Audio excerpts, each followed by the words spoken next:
and special guest, conservative political strategist Kellyanne Conway. We've got Tennesseans all across the state joining us today, and we're grateful you made the time to join us. If you have a question, please dial *3. Kellyanne Conway is a special guest for this event. Her participation is not a solicitation of funds. With that, I'm going to turn it over to Senior Haggerty Campaign Strategist, Ward Baker. Thanks, Sonali. We are so grateful to have our special guest, Kellyanne Conway, joining us today.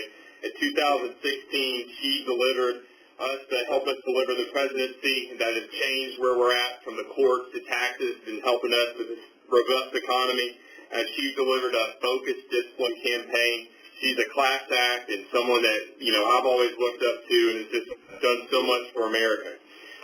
Thank you, everyone, for being here today. As we always say, one person doesn't win a campaign. It's all of us working together. And together, we're going to make sure Bill Haggerty is our next U.S. Senator in Tennessee. For a brief update on the campaign, we've been traveling the state, meeting with local officials, law enforcement officers, and supporters. Just yesterday, we had Congressman Chuck Fleischman from Tennessee 3 in Dorset, and that was very humbling, and he's going to be a great leader for us in the Chattanooga media market. It's been great being back on the road and seeing the strong support for Bill Haggerty. And with that, I'm going to turn it over to Bill to open it up. Thank you, Ward. Chrissy's right here with me, and we're both very grateful to have special guest Kellyanne Conway with us here today. Yes, we are thrilled. Thank you. She's a conservative political strategist and the first woman to have run a successful U.S. presidential campaign. Kellyanne and I worked together during the 2016 presidential election when I volunteered full-time and served as Donald Trump's Tennessee Victory Chair, where here in Tennessee, Donald Trump won 92 Tennessee counties. And during the transition, my office was just down the hall from Kellyanne's. I can tell you, from the very beginning, she's had her finger on the pulse of this presidency. Kellyanne, I've told you that our daughters really look up to you. Our youngest daughter, Christine, keeps a photo of the two of you by her bed. We all love you, Kellyanne, but probably you have no greater fan than Christine Haggerty. Again, Christine and I are so grateful to have Kellyanne on the phone and so happy she could join us today. She's been a great friend to our family, and with that, I want to turn it over to Kellyanne. Well, thank you so much, Bill and Christy. That's quite a warm introduction that I feel like my mother wrote. I also just want to thank you, certainly for that introduction, but more importantly for your servant's heart and for serving this country with distinction and confidence and competence as our U.S. ambassador to Japan. That's a sacrifice for any family. It sounds glamorous and exciting to the outside world, but it can be quite disruptive to a family of 6 like yours, Bill and Christy, with the 4 children all in school and going far, far away from their native Tennessee. But you did it. You were called to do that by President Trump. He wanted to put people in ambassador spots, and he knew would do a great job representing this country with putting America first, but also, people who are doing it out of love. And when you were called home to Tennessee to run through this open Senate seat that Senator Alexander is vacating, that too, I know, was a family decision. You've done both of those activities recently with the full backing of the president. And that's critically important for everyone on this call to know. He tries not to get too involved in primaries or get too involved in every single race, but he gave Bill his full support and confidence, full well knowing that he would be losing an incredible ambassador to Japan. But, Bill, you were there when the trade deals were being completed with Japan and Korea and certainly China now, Mexico, Canada. You understand the importance of these trade deals so that they will protect the American worker, American industries, America herself. We know economic security is national security. And I think what's so compelling about Bill Haggerty is certainly his service, his willingness to be another conservative leader in the United States Senate at a time when we need every single vote, every single voice, every single profile and courage to get up there and hold fast against what is becoming an increasingly dangerous and single-minded, lemming-like march to the left by the Democrats. I grew up around the Democratic Party, folks, not far from where Joe Biden grew up. And in fact, his first wife, God rest her soul, was from my hometown. This is not the Democratic Party of those days. This new Democratic Party is pushing Green New Deals for trillions of dollars. They would ban cows and gas and air travel, and it's really very concerning that even gets a platform. Bill Haggerty would be a solid, strong voice for the 201st judge. Now that we have 200 federal judges under the Trump-Pence administration, Bill will be a solid voice so that we can put more judges on the Supreme Court when those vacancies are available, but really up and down our federal court, at the circuit level and the district level. It's so important if you contrast that to his opponent, who, of course, would have activist judges who make up the law as they go along. And you know, because you're all very active and engaged. But many Americans may not realize how much sway and control, with very little transparency, judges across this country have over our personal liberties and our pocketbook issues.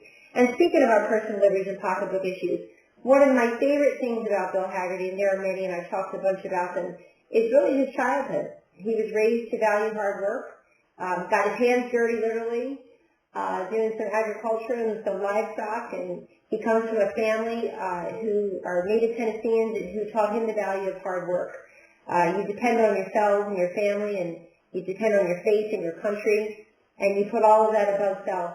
Folks, people think it's just a wonderful life to be in the United States Senate, to be a candidate on the trail. You have power, adulation, people want selfies, they're giving you money, they say you're so great. It's rough and tumble. And Bill and Christy don't just have the fire in the belly, they have the bile in the throat to do this, because it's becoming increasingly nasty. And the reason is because everyone understands how high the stakes are. The stakes are always high, but a Senate election like this fall, along with the presidential election, is so increasingly important and consequential because these margins are so small. We don't have a 60-vote majority in the Senate, but we do have a majority in the Senate, and we need to keep that majority. Without the Senate majority, so many things would not have been done. We would not have the Tax Cut and Jobs Act that I know Bill Hagerty would have voted for and will continue to protect.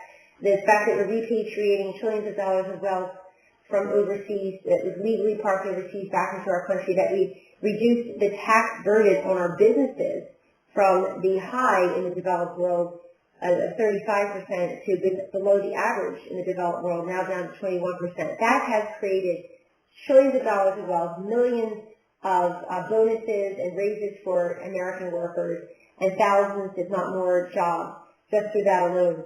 I know Bill was also very supportive of our energy dominance agenda, where we now are net exporters of natural gas and oil for the first time in American history, and that's quite consequential.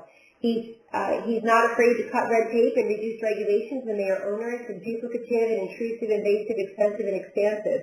We're not cutting safety and health regulations, getting dirty water, dirty air. That's all scare tactics. You know what this is about. This is about protecting private property owners and public school parents and taxpayers and current and aspiring tomorrow's small business owners as well. So Bill will be a strong voice for all of that. And I think the other, what's really important about Bill is I always look at him as having a servant's heart, but also to talk about the family sacrifice they've made, that's without doubt. But Bill is at the transition, the Trump-Pence transition in Trump Tower every single day away from his family. And the president, again, when he needed somebody strong to help sort out who should be ambassadors. And remember, yes, our win was historic, but the media weren't just angry, they were surprised, and they don't like being surprised.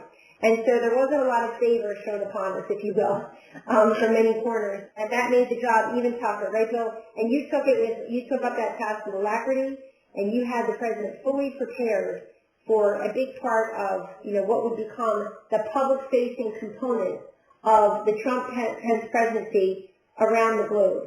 I want to tell you that President Trump fully supports Bill's candidacy, as we all do. We want him to be a strong vote. I have worked up close and personal for years with Marsha Blackburn. I first met her when she was a senator, state representative. There was a 7-person race when she ran for Congress the first time, at least 7 people in that primary. And I think one of the reasons she prevailed is one of the reasons Bill Hagerty would prevail. They are unafraid to express their conservative values, and they're unafraid to make this a choice election.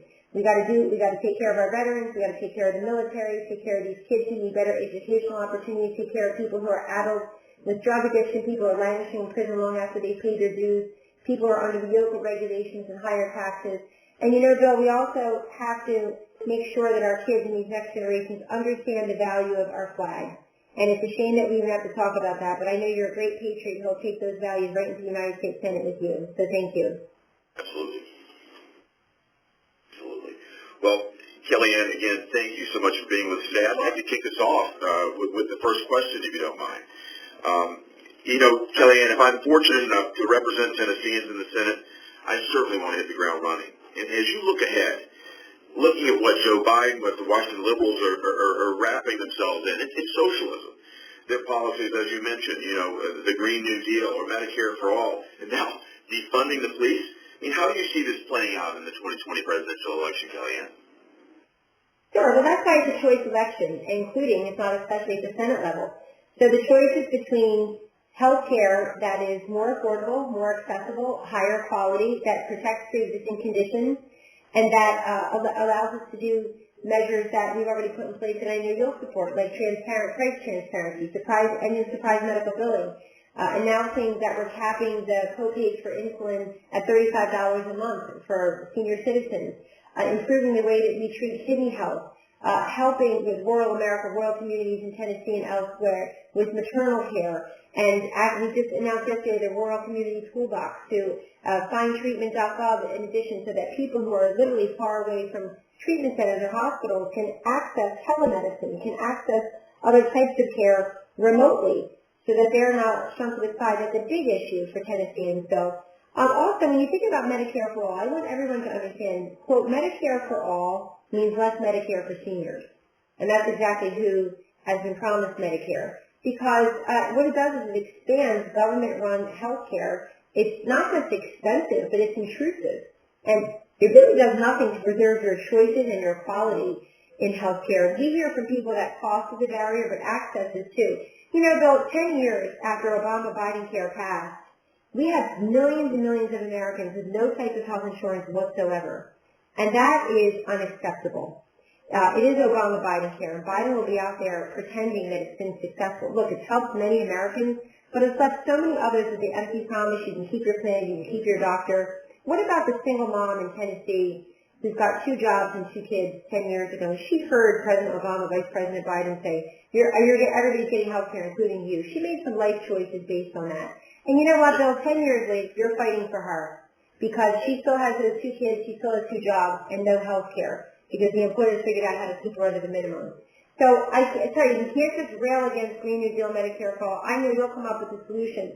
And I think the essential question for Joe Biden is, who's pulling your strings? Who's really in charge of your agenda? Sets the agenda for the entire party. Because it doesn't sound like it's the Joe Biden of many decades in Washington, D.C., who, although ineffective, was certainly not a radical socialist. So we need to know. The country has the right to know. Is AOC in charge of your campaign? Is Nancy Pelosi in charge of your campaign? Because they're coming up with crazy measures like defund the police. Listen, defund the police, 2/3 of Americans said don't do it. Even Joe Biden said don't do it. Barack Obama's not for it. That is a radical idea. We need to defend the police. And I'll finish answering your question on this. One thing I know President Trump and you support is more generously resourcing and more deeply respecting our law enforcement. Local police, federal, obviously Customs and Border Protection. But I think the left has taken away the respect for a long time, and now they're trying to take away the resources. And you see what happens in places like Seattle when violence and vandalism ensue. Yeah, it's just awful, Kellyanne.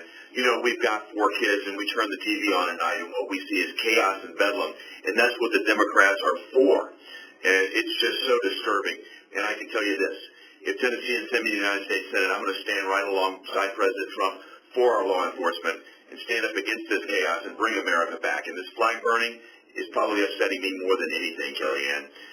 Americans gave their life for our country, for our freedoms, and that flag represents that. And to see the level of disrespect we're seeing right now, it's a lesson I don't want my kids to learn. I want them to understand and appreciate what America truly stands for.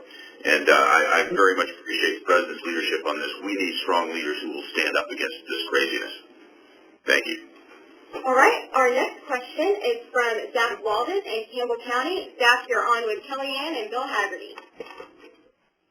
Thank you. Ms. Conway, you've known Ambassador Haggerty for quite some time. Can you please speak to why he will be a great senator? Well, that's a fantastic question, Zach. Thank you for that. Yes, several things. I think some of them are professional accomplishments and most of them are personal qualities, and they're both very important when you're choosing one of 100 individuals in this country to lead in the United States Senate. So first, I would say that Bill's got a very unique background that suits him to be a United States Senator. I am very impressed with his work as an ECD commissioner. His reputation for recruiting businesses to Tennessee truly is remarkable and peerless. That's incredibly important because, let's face it, when businesses are looking to relocate or expand or come from overseas or just move from state to state, they need to be sold, if you will, on any number of factors. Obviously, taxes, regulations, business climate, also the whole idea that they're going to have a nice quality of life for their new employees and their families who are moving there, and they want to be able to draw from the local community for talent. And Bill's been a real leader on that. He's also served as U.S. Ambassador to Japan. He represented us and advocated for the United States in the third largest economy in the world. No small thing. Ideologically, Bill is an unapologetic and a very proud conservative, and what I mean by that is he's for free markets. He is for freedom, not free stuff, and he respects the dignity and the liberty of each individual. And I know that's what makes him a conservative. He also just doesn't talk about being conservative, he's done it. He's trimmed the department as ECD commissioner by 40%. He has experience administrating the President's America First agenda and will also defend our agenda from baseless democratic attacks. Personally, I've known him for a long time, and Christy and their beautiful 4 children. We do share that in common. Each of us has 4 children, which means we've been outnumbered for years. So I think he can, listen, if you can take on 4 children, you can take on the nonsense of Chuck Schumer and Dick Durbin. Bill and Christy are ready for the fight. And he's a good person who has his heart in Tennessee and has always felt that way. And I think that that's what you need. I know he'll work along Senator Blackburn, and he'll work along with the state leadership there and your congressional delegation. And I want to say one last thing that qualifies Bill Hagerty to be a United States Senator. He has never and will never forget from where he's come. And people who are going to high places are those who never forget. They have their feet planted very firmly from where they come.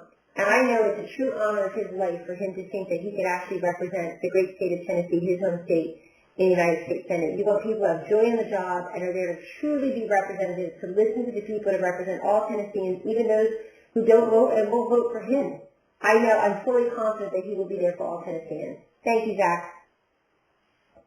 All right, don't forget, if you have a question, to please dial *3. Our next question is from Tony Eaton in Williamson County. Tony, you're on with Kellyanne and Bill. Good morning. I'm a supporter of President Trump, and I thank you for your time here today. I don't believe any of the polls this far out from Election Day. In your experience, are there trends we should be looking for? And also, is there a way to help President Trump's campaign? Well, thank you for asking. Yes, yes, and yes. Let me just tell you a couple of things about polls. And I know we have the genius Ward Baker on the phone, too. He's no stranger to polls. And I don't like to just say the polls are all wrong or the polls are all, but I think there are a few things you ought to look for when you look at polls. And always with a little bit of a jaundiced eye, not because they're necessarily biased. I think some of them are useless, not biased, and that's more difficult to detect. If you're too far away from the election and you're talking to adults or registered voters, not even likely voters, I think likely voters need to be screened in very subtle ways. The worst way to find out if somebody's a likely voter is to ask them, are you likely to vote? Oh, yes, absolutely. And I just get up every morning. I never cheat on my spouse or my taxes, and I'll be at church on Sunday. Vote, I'll be there. You have to make people feel comfortable to say that maybe they think their vote doesn't count. They're too busy with work, school, or family. They are sick and tired of politics. They're not paying attention to it, whatnot. So I think the science part is as important as the art part. And in the art department, I think one of the least important questions in any of these polls right now is the ballot test. That's the one that's most apt to change over time. There are 150 polls done between this point and Election Day in 2016, and Donald Trump was probably leading Hillary Clinton nationwide in about 4 or 5 of them, of 150. Nationwide polls for the presidential race are not relevant at all. We didn't do a single national poll when I was campaign manager, and I was a pollster before that for decades. Why? Because this comes down to electoral college. That would be like Bill Hagerty doing polls in Ohio and Indiana to see how he's going to fare for the United States Senate in Tennessee. National polls give us trends. They give us an idea of what's on the voters' minds. They're relevant for that. For the ballot test, you want to look at statewide polls.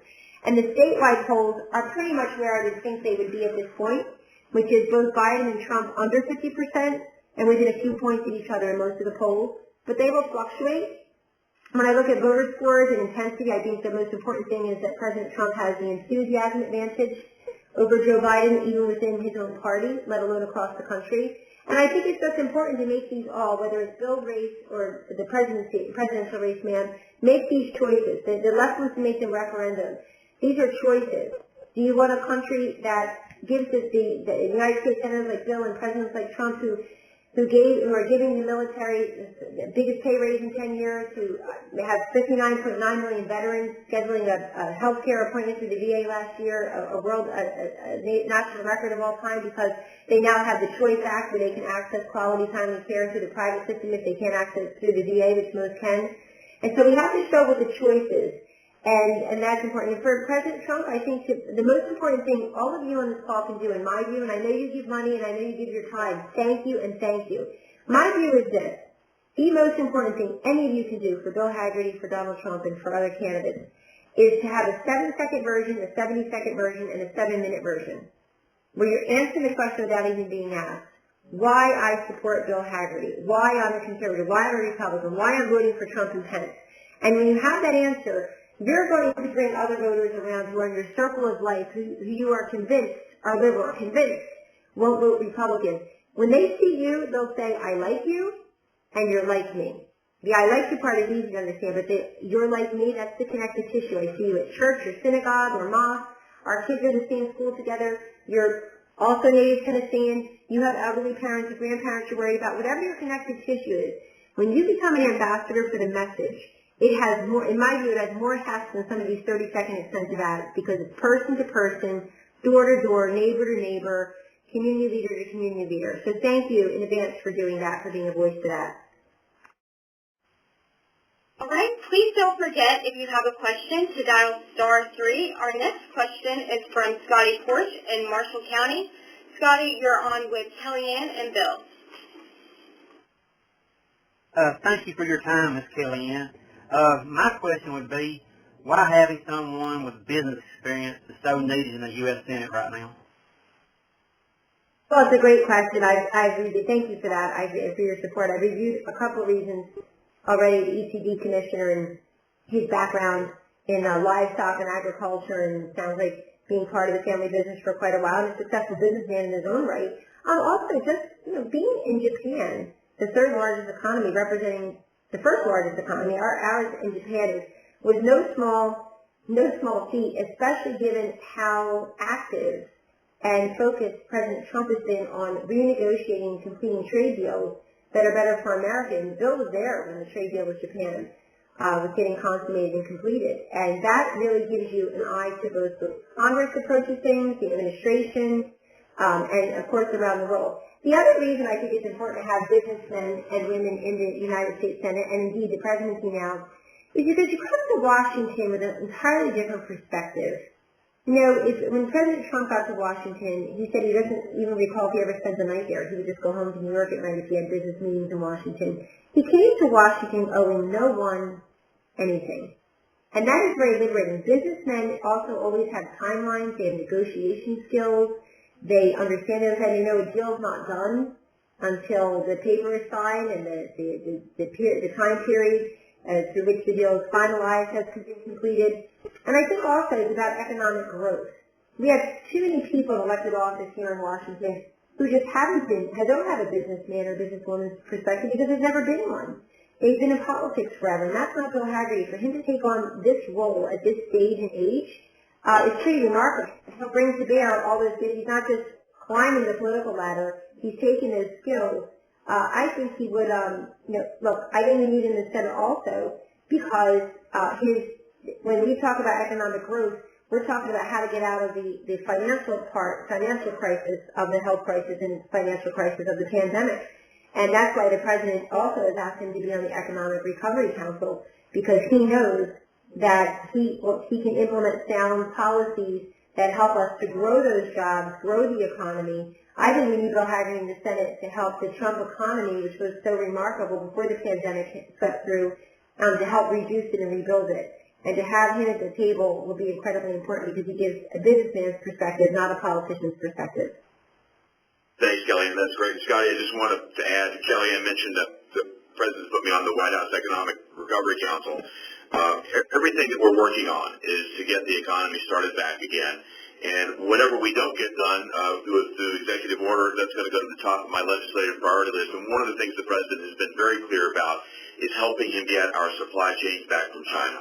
Our vulnerability there is far too high. I've had experience dealing with China significantly. And I'm looking forward to working with President Trump, with Kellyanne and the team, to get our critical supply chains out of China and really hit them where it hurts. All right, please don't forget, if you have a question, to dial *3. We have time for a couple more questions, and our next one is from Dennis Cowden. Dennis, in Sumner County, you're on with Kellyanne and Bill Haggerty. Good morning, Kellyanne. Bill, Chrissy. You mentioned, good morning, sir. As you've mentioned, Kellyanne, Bill's record supporting President Trump speaks for itself. Can you talk a little bit about the need for more allies of President Trump? Well, certainly. Thank you for that. We'll get all the friends we can and allies we can. And look, the allies can be philosophical, agreeing with the agenda. The allies can be political, folks who say, I believe in the Republican Party or the conservative movement. And that's why here the allies can be economic allies, where you feel like the socialist policies are too dangerous for you as an individual, for your business, for your state, for your nation. The allies can be generational. It can be people saying, you know what, to reflect on what Bill Haggerty said so beautifully and eloquently, we need to respect our flag. We stand for the Lord, we kneel for the Lord and stand for the flag. And when I look at that flag and people setting fire to it, be an ally against that. Being in an osprey last year on the way to Normandy with two gentlemen, God bless them, who served at Normandy, who were there on D-Day. One was 97 sitting across from the other one 101. I didn't even feel like I deserved to be in their company. And now you have people burning the flag that they fought so beautifully for our freedom. So being an ally also means defending truth. And it really is the greatest irony of all. Two great ironies I will tell you where you can be an ally and get more allies. One is the facts first crowd, the mainstream media, pretend they're about facts. But as Laura Trump told you not so long ago, they're just filled with baseless attacks. I mean, they have one goal, get Trump. I don't think they are physiologically capable of completing a sentence without saying Donald Trump's name 4 times. If you ask them what their name is and their address and their kids' names, they'd get Donald Trump in there somehow. And so their obsession is hurting this country. Their single-minded, myopic, lemming-like obsession of take down Trump really has spiraled into poor policy decisions, frightening people who have gotten elected and what comes out of their mouths and what they're saying, very frightening, really. You have activist judges on the bench. So I'm thinking recruiting allies, you're recruiting them based on what's most important to them.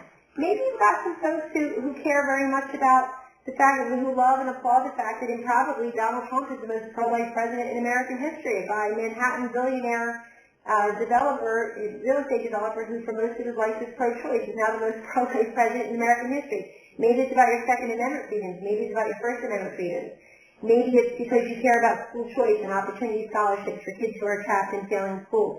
So I would, in getting new allies, I would first give them the respect and find out what motivates them the most.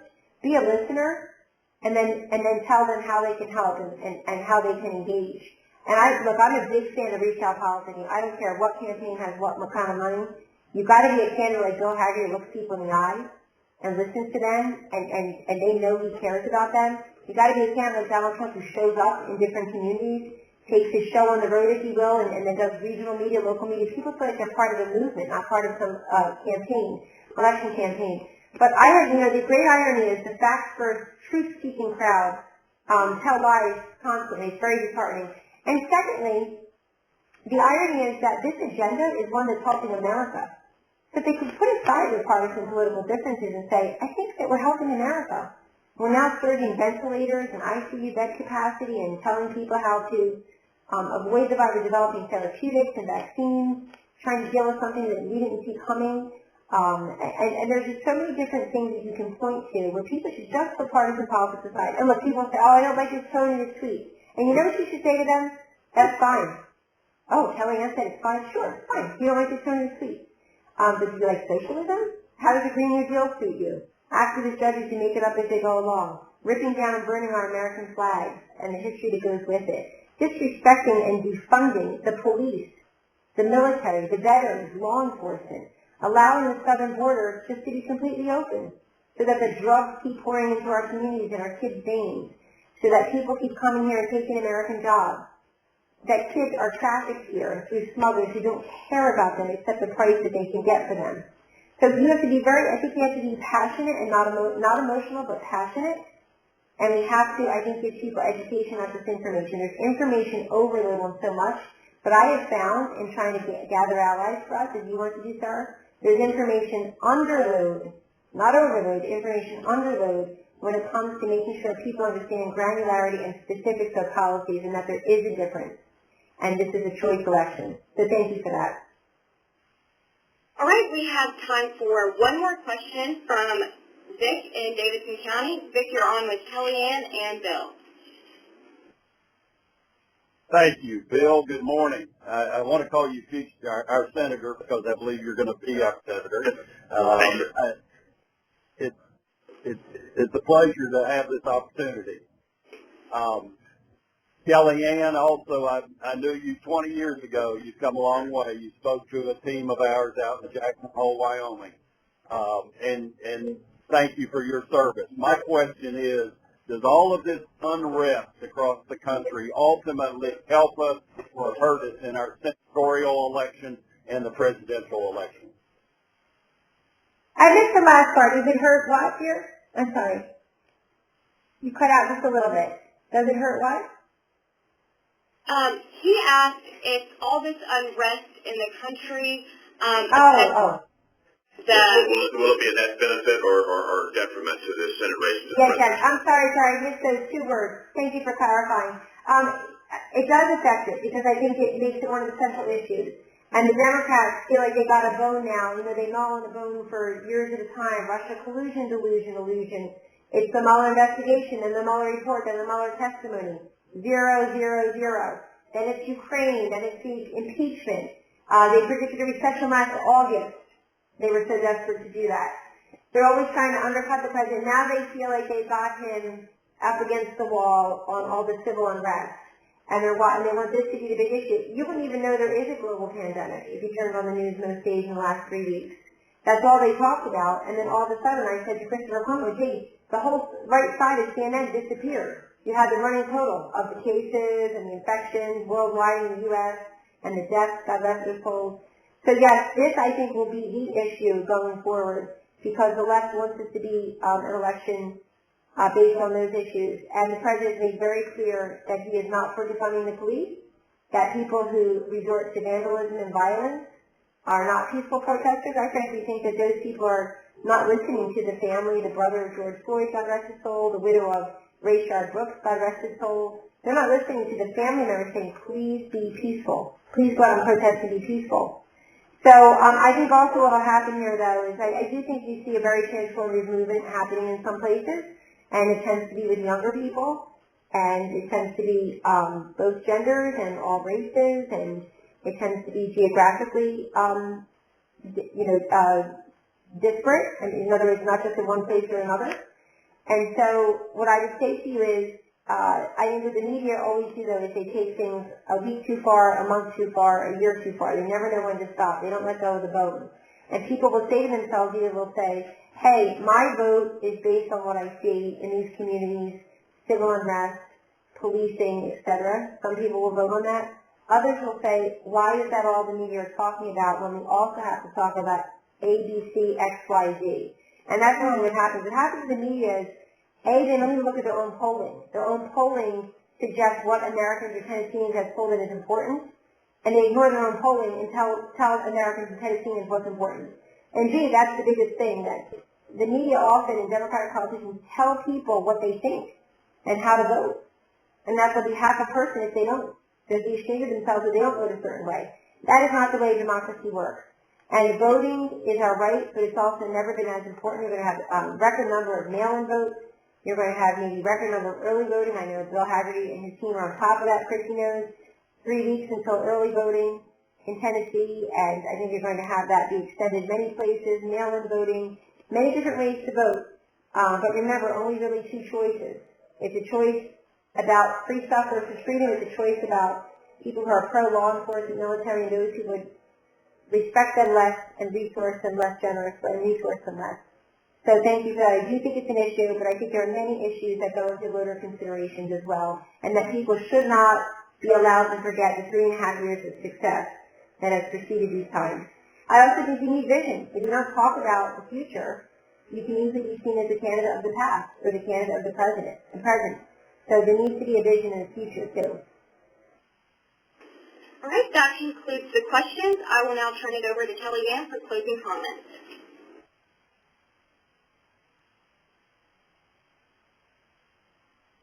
Kellyanne, you want to close us out?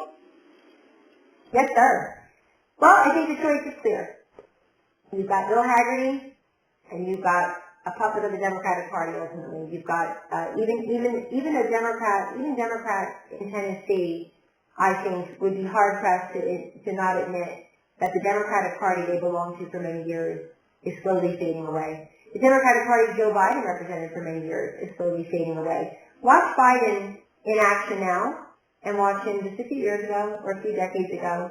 He has totally changed his mind on core issues and values that he cast a vote on. It's almost as if he's ashamed of most of his career because he needs to capitulate and congratulate the people who are running the Democratic Party now. We cannot allow those folks to have one more position in power, not the presidency, and not Senator Alexander's open seat in the United States Senate in Tennessee. Bill is an accomplished businessman. He is a family man. He's a great man. And all of those put together qualifies him to be United States Senator. But in my view, it also energizes the rest of us to do everything we can to see him get elected. Thanks for giving money, but thanks for giving your time and giving your voice to support Bill Haggerty's candidacy for the United States Senate, to making sure your friends and neighbors and colleagues, and even people who hate politics or vote for the other side sometimes, making sure they understand the stakes have never been higher. This Senate seat could be the difference between voting in judges that respect the Constitution and those that don't. Protecting our vets and our military, keeping our taxes low, keeping their taxes where they are in Tennessee, of course, the envy of the world, the envy of the country. And it's also the difference between people who, I want to end on this. I think it's also the difference between people like Bill, who believe America is a blessed and destined country that is the greatest democracy that's ever been on the earth, a country blessed by God and with wonderful people, or as others feel, just another country in the map with a couple hundred that's going through a rough time in its nation's history. We are a special country, and our people deserve to have somebody who's going to safeguard our peace and our prosperity, and look at each and every one of them as worthy of dignity and quality and service. So thank you, Bill and Chrissy, for having that servant's heart and for executing on it yet again, for going into the breach one more time on behalf of the great state of Tennessee and on your nation. We're all grateful for that. God bless each and every one of you. Thank you so much, Kellyanne. And I want to thank everybody on the line that's been able to join us today. I'm sorry that we weren't able to answer every question, but please feel free to follow up with us. My email address is bill@teamhaggerty.com. I hope you're going to keep up with us also at teamhaggerty.com and on Facebook, Twitter, Instagram, Snapchat, and YouTube. Our address there on social media is Bill Haggerty TN. Thank you again for joining us today. That concludes today's Tele-Town Hall. Kellyanne was a special guest for this event. Her participation is not a solicitation of funds. Thank you.